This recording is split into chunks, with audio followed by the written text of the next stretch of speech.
আসসালামু আলাইকুম। আশা করি সবাই ভালো আছেন। তো আমি এই ভিডিওর মাধ্যমে আপনাদেরকে দেখাবো ফটোশপ ইনস্টল করার প্রসেস।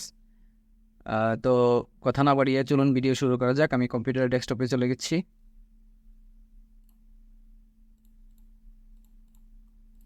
তো এখানে ডেস্কটপের মধ্যে আমি আমার ব্যাকআপ ফাইলটি রাখলাম। এখান থেকে আমি ডবল ক্লিক করে এই ফাইলটি ওপেন করে নিলাম। আপনারা সর্বপ্রথম যে জিনিসটা দেখবেন, এখানে একটি টেক্সট ফাইল, যে কোনো সফটওয়্যার আপনারা যখন ইনস্টল করবেন তখন এখানে দেখবেন একটি টেক্সট ফাইল নামে একটি, এই যে টেক্সট ফাইল নামে একটি ফাইল ফাইল আছে বা ডকুমেন্ট আছে। আপনারা এটা ওপেন করে নেবেন। এখান থেকে এখানে যে একটি নাম্বার দেওয়া থাকবে, এই নাম্বারটি কপি করবেন।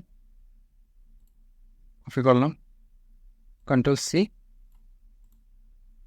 এই যে কপি কপি করার পরে আমি এই যে নিচে যে সেট আপ নামে একটি অপশন আছে, আপনারা এখান থেকে দেখবেন অ্যাপ্লিকেশন।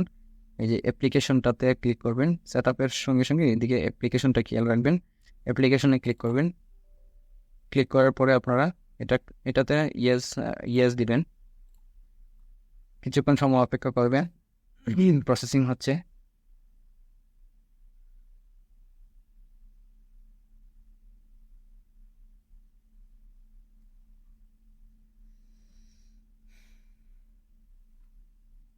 তো তারপরে দেখেন এখানে ফটোশপ সেট আপ চলে আসছে। নেক্সট ক্লিক করবেন। এখান থেকে নেক্সট নেক্সট নেক্সট। আপনারা প্রোডাক্টটি রেজিস্টার করবেন কি না, এখানে আমি ইন্ডিভিজুয়াল দিয়ে দিলাম। আমি নিজেই ব্যবহার করবো, এই জন্য, কোনো বিজনেসের জন্য নয়। আর এখানে টাইটেল বা সলিউশন, এখানে যে কোনো একটা সলিউশন দিয়ে দেবেন। আমি মিস্টার দিয়ে দিয়েছি। ফার্স্ট নেম আমার নামে প্রথম অংশ দিয়েছি, লাস্ট নেম আমার নামে লাস্ট অংশ দিয়েছি। এখানে কোম্পানি নেম, একটি কোম্পানির নেম, যে কোনো একটি কোম্পানির নেম দিয়ে দিবেন। এখানে যে নাম্বারটি দিবেন, আমি কপি করেছিলাম, এই কপি করার নাম্বারটি এখানে বসিয়ে দিলাম। ইয়েস দিবেন, নেক্সট করবেন, নেক্সট করবেন। এখানে 100% হওয়ার পর্যন্ত অপেক্ষা করবেন।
বাস, আমার ইনস্টল দেওয়া শেষ। এখানে আমি ফিনিশে ক্লিক করে দেবো।